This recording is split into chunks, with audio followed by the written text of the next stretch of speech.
First of all, is the camera on? Yep. Second of all, obviously, I'm not going to take a bunch of notes, so because I'm lazy, and so please just speak loudly so that Patrick can actually hear it when we send this video to him and hear your feedback. So just a couple ground rules for Talkback. If you've never been part of a new works development Talkback before, these are sort of like my rules. They're very simple. The first one is just thank you. If I say thank you, that's not me trying to shut you up. That's me just sort of like trying to focus the comment you're making and also to move on so that no one person ends up dominating the conversation. So please just be aware of that. I swear I'm not trying to be rude. The second is that I'm sure every single person in the audience tonight is themselves a phenomenal playwright who knows exactly what it's going to take to fix this play. But that's actually not what we're looking for. We're not looking for suggestions. We're looking for your response to what's actually here. It's important to get your impressions of the material as it is. So no suggestions, please, no rewrites. If you have an amazing idea, that's awesome. You should write that play. And finally, no outside sources. So outside sources really means, obviously, no literature is written in a vacuum. This play draws very heavily on history, for instance, and other works of queer literature, queer theater. But try not to make a comparison to something that might not be a general reference text for the playwright themselves, or might not have any actual pertinence. The example I always like to use is like, Rogue One is a fantastic movie, but it might not necessarily be a reference point for someone else when they're writing this play, for Patrick when he's writing this play. So rather than assuming understanding of an outside text, focus on the text that we actually have. Does that make sense to everyone? Cool, awesome. All right, cool. I always like to start off with general impressions. Like, what are things that just this play left you with? This can be images, this can be thoughts, this can be themes. And then usually it's a 1 or 2 word thing. Just what are you thinking right now about this play? The butterfly. Great. Another one. The river. The river. Other things. Mothers. Dreams. Mothers. The oak tree. The oak tree. Anything else? Ford and Walt's relationship was the biggest for me. Great. Any other thoughts? They can be full thoughts like that. They can just be an image. Whatever. It's just throw it out of your head right now. Great.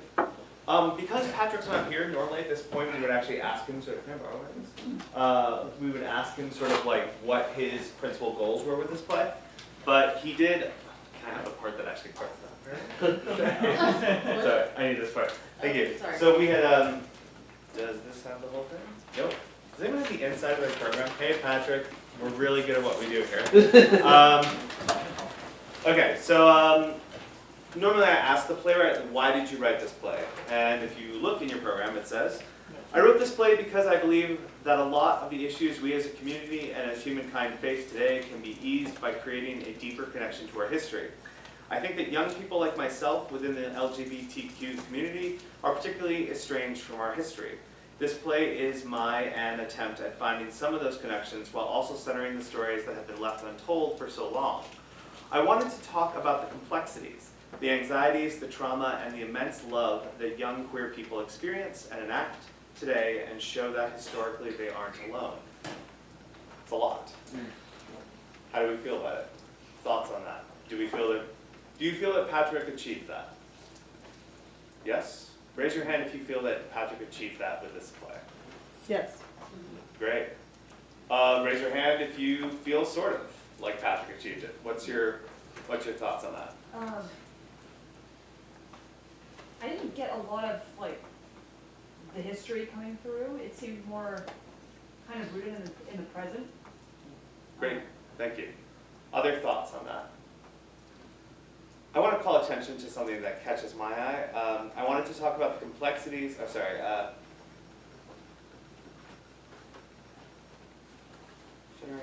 Oh, here we go. This play is an attempt at finding some of those connections while also centering the stories that have been left untold for so long. Does that resonate with anyone? Does anyone feel that that's true? Does anyone feel that's not true? Do we have an opinion on that?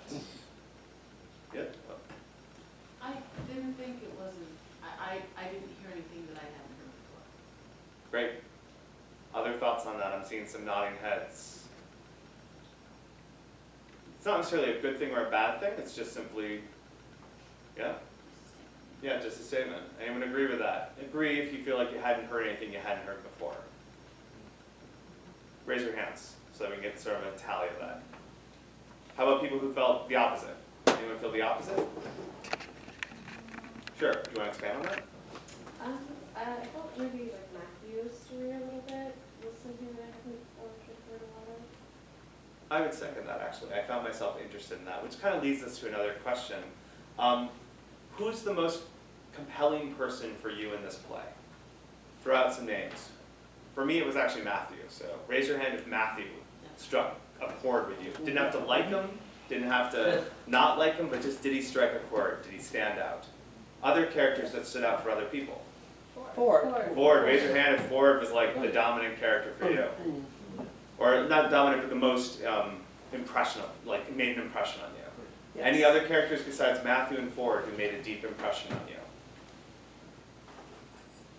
Sure. I think again the mother.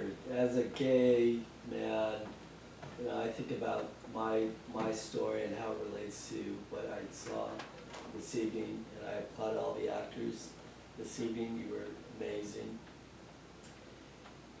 You know, it's a work in progress. It's, you know, my story is, you know, continues.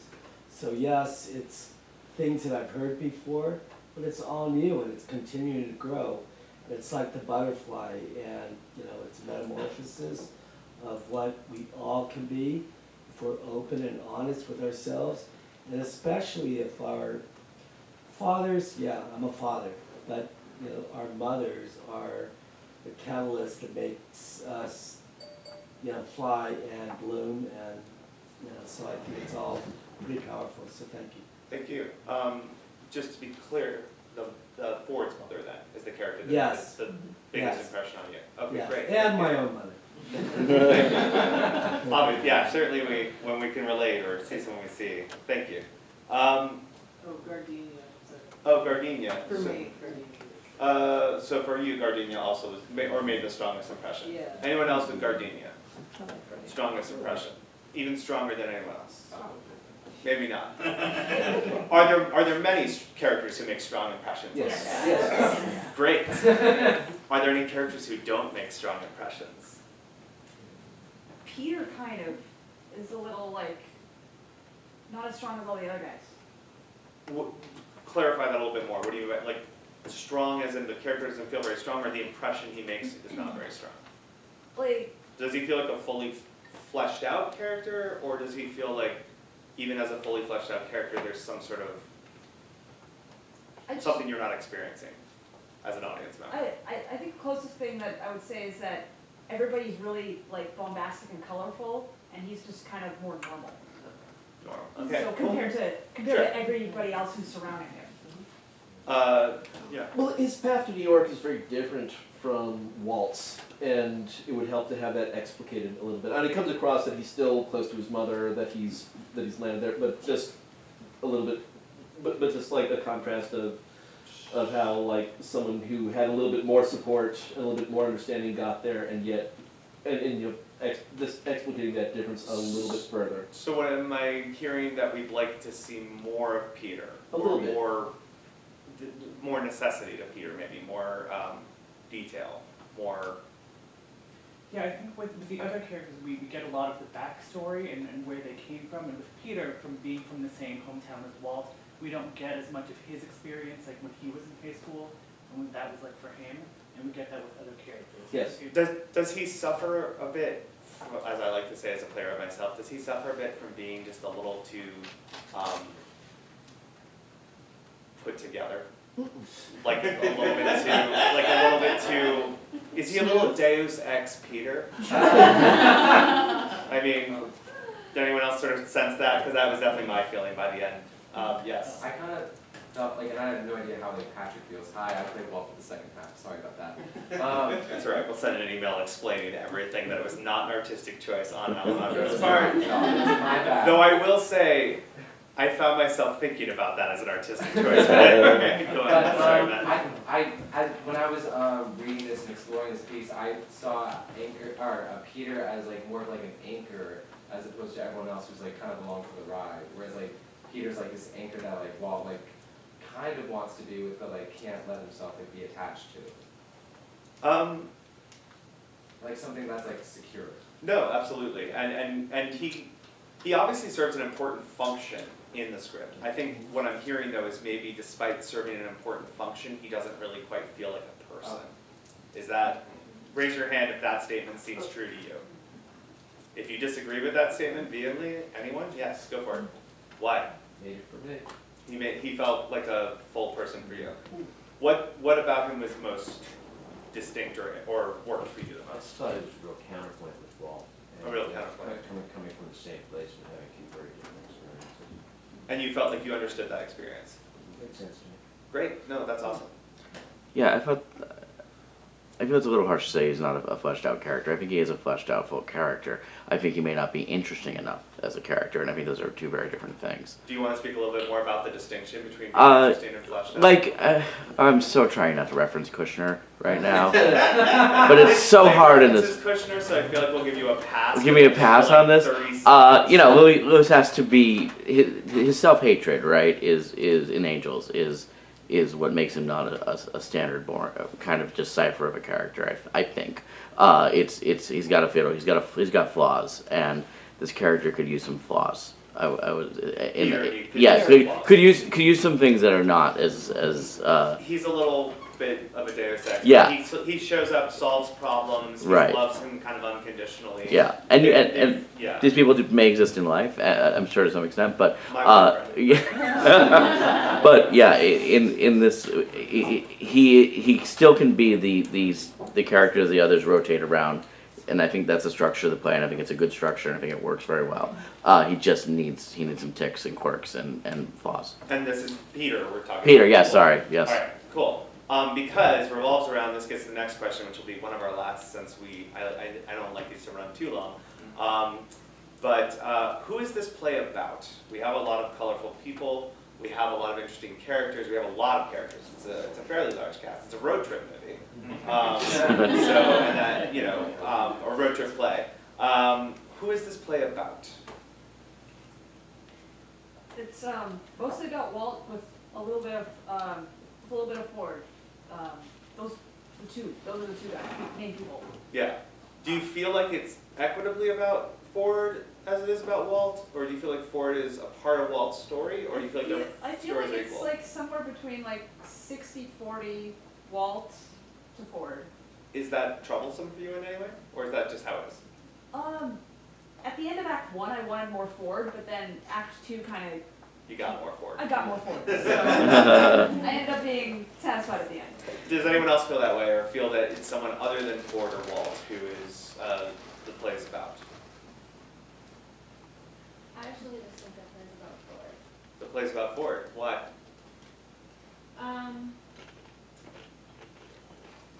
Well, everything that I learned about Walt was through his interactions with Ford and understanding himself with Ford and being taken along on this journey with Ford, and then Ford is the person ultimately I care about the most in the end. And the relationship with Peter just made me care less about Walt. Interesting. Yeah, so I felt in the end that like I cared about Ford, and he didn't survive, so it wasn't necessarily, Right. it was really kind of realistic in that sense. Or they didn't survive, I apologize. That's great. Yeah. Thank you. That's interesting. I want to poke at that just a little bit because I think it's a great observation. Is there a competition of focus between the relationship between Ford and Walt and Ford and Peter? And does this maybe start to touch on why Peter is not as present as I think he needs to be, or doesn't feel as textured as he needs to be, or as complicated? What do you think? I think there's a lot of time spent in New York versus where they could just like be on the road doing their poetry and like going through nature and stuff. Thank you. Yeah. I was actually struck by the lack of drama between Ford and Peter. Like there was no like tension around the the division of Walt, Yeah. Walt and Peter, in other words. Yes. That there was no tension between Ford and Walt, between Ford and Walt, or between Ford and Peter, regarding Walt and Peter. Yes, Yes. it's harmonious. Yeah. They all got along Yeah. real well. Yeah. Which It's just, might not be a bad thing, but it's I interesting. mean, yeah. Can I Yeah. add a little to that? Is Sure. that when Ford was saying they love Walt, I actually was expecting an I love you and I love it here kind of moment. Right. Yeah. Did anyone else expect that moment? Did I anyone didn't else? expect that moment, but I did expect more tension between Ford and Peter. I thought there would be a little, as any time when you have a friend and suddenly they have a significant other, and that significant other is kind of taking away from your time with that person, you can kind of be a little resentful. I Right. mean, and it felt like Ford just kind of accepted Peter really easily. And I just thought, there would be times like, especially like when they were lying looking at the clouds, there could have been a couple times when Ford, I don't know, I just like, there were moments where I was expecting Ford to say something to Peter like, you ain't, you're not all that. Thank you. No, that's great. Michelle, and then, yeah, sorry, well, this way, that way. Yes, what were you saying? Well, I was gonna say that I actually thought that the play was more about Walt. And that I actually saw it the other way that you did, that I learned a little bit more about Ford through Walt. I think that character really arced. And I also saw Peter as just, who was it who said he was like an anchor? Yeah, I agree with you there. He was totally an anchor. Not as flamboyant over the top as the other characters, but I think he was a strong anchor. He was kind of the rock everybody else was bouncing off, yeah. Thank you. Or you- Oh, I was to say, for me, the play is more about Walt, like, that's just what it is, and Walt's always flanked by two opposing sides. So whether it's Ford and Peter, or Musty Wig and Gardenia, or Matthew and Gabe, like, he's always caught in between these two things. So I didn't know if that was just an artistic choice by the writer. No, I think that's great feedback. Yeah. Does anyone else feel that way? I do too. Yes, I did. Perfect. One more question, and then one more question. This is just to raise your hands, and we'll never get out of here. For those of you, keep your hands up. For those of you who do agree with that statement, that it's it's Walt's play, but he's always flanked by sort of different relationships that are sort of in parallel to each other. Does that sound right as an approximation to what you said? I don't wanna say like, the angel devil thing, Right. that's like the best example I have of it, but like just, in order for him to find his voice, he's gotta do it through like kind of emulating these two Right. push and pull kind of things. So, if you generally agree with that statement, are all sides equally, and do you also feel that all sides had as equal an appeal or impact on Walt? No. Why? Well, I think back on his interactions with Gabe and Matthew, and I feel like his interactions with Matthew were, I think, more clarifying and correctional than his interactions with Gabe were. So that's one of the pairs where I felt like there was imbalance. What about the balance of the key pair, the tension between Ford and Peter? Does that feel like a real battle? I didn't feel like a battle so much, until like the very end, like they never even had like a confrontation about it. Right. It just felt like, it was just like two like opposite things, like, it's kind of like Sophie's choice, like what do you do? Right. Yeah. It felt to me a bit that Peter was what Walt wanted and Ford was what Walt needed, but that we, the audience, know that Ford is what he needs, and that is more important to him right now. Right, which thus means that maybe dramatically speaking, it goes back to maybe something needs to still happen with Peter Yes. to make there be more tension for the audience, if nothing else. I see a lot of people nodding. Raise your hand if that sounds true. Great, let's end there. Thank you so much, everybody. Please give your questionnaires to Michelle, and thank you for coming out tonight.